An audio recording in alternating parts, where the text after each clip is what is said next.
हैं या जॉब करते हैं तो कितना मुश्किल होता है पैसा हाथ में आना, लेकिन हॉस्पिटल में वही मुश्किल से कमाया हुआ पैसा हाथ से बालू की तरह निकल जाता है। फिर भी हम सभी अस्पताल में जितना पैसा मांगा जाता है खर्च करते हैं। अगर किसी के पास पैसा नहीं होता तो वो उधार लेता है, लेकिन इलाज तो करवाता ही है।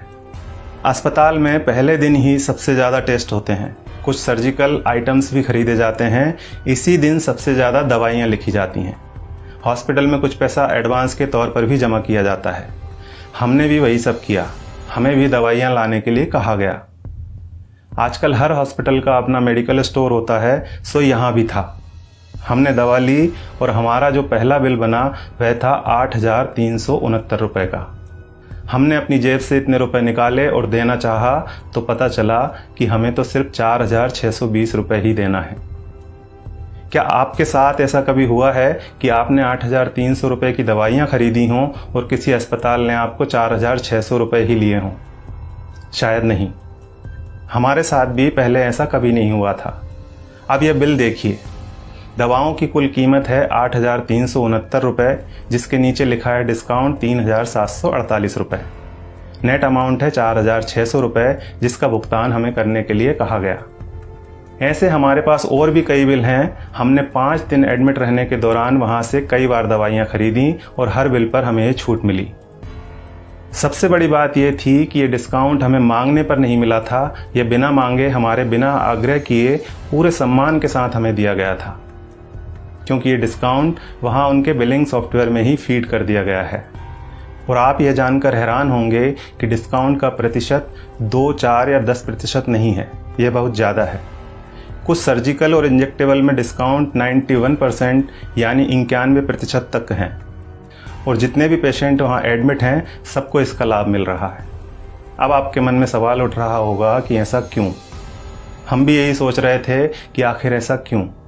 तो हमने डॉक्टर साहब से सीधे पूछ लिया, क्योंकि इसका जवाब तो वही दे सकते थे।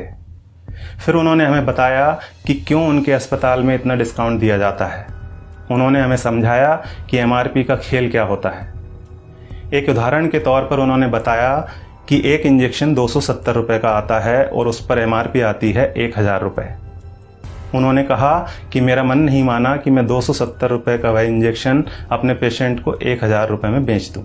मैं डॉक्टर हूँ, मुझे अपनी फीस और मेरे हॉस्पिटल की दूसरी सेवाओं का चार्ज मरीज से लेना है। 270 रुपये का इंजेक्शन 1,000 में नहीं बेचना। ये बात तो हुई डॉक्टर संजय कुमार के नैतिक मूल्यों की। अब यहाँ सवाल ये है कि दूसरे ज़्यादातर अस्पतालों के मालिकों ने क्या अपना ज़मीर बेच दिया है? बेबी गैस्ट्रो केयर अस्पताल के डॉक्टर संजय कुमार की तरह ये क्यों नहीं कहते कि हमें भी अपनी सर्विसेज का पैसा ही मरीज से लेना है? वे क्यों नहीं कहते कि 270 रुपये का इंजेक्शन 1,000 में हम नहीं बेचेंगे? दूसरा सवाल ये है कि आखिर दवा कंपनियों द्वारा इतनी MRP लिखी ही क्यों जा रही है? इनको किसने अधिकार दिया है दवाओं पर इतनी ज़्यादा MRP लिखने का?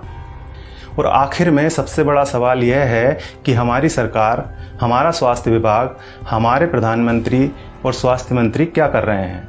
वे इस बात का संज्ञान क्यों नहीं लेते? क्या दवा कंपनियों द्वारा लिखी जा रही MRP पर अंकुश लगाना नोटबंदी या धारा 370 हटाने से ज़्यादा कठिन काम है? क्या इसे व्यवहार में लाना GST लागू करने से ज़्यादा मुश्किल है? अगर नहीं तो फिर क्यों दवा कंपनियों को इतनी छूट दे रखी है? उन्हें इस बात को संज्ञान में लेना ही चाहिए और जल्दी से जल्दी MRP पर अंकुश लगाना चाहिए। जब तक ऐसा नहीं होता है तब तक आपको और हमें अपनी आवाज़ उठानी ही पड़ेगी, और ये इतना मुश्किल भी नहीं है। हम सबको बस इतना करना है कि अगर 270 रुपये का इंजेक्शन हमें 1,000 रुपये में दिया जा रहा है तो हमें कहना है भैया 300 लगा लो, चलो भैया 400 ले लेना।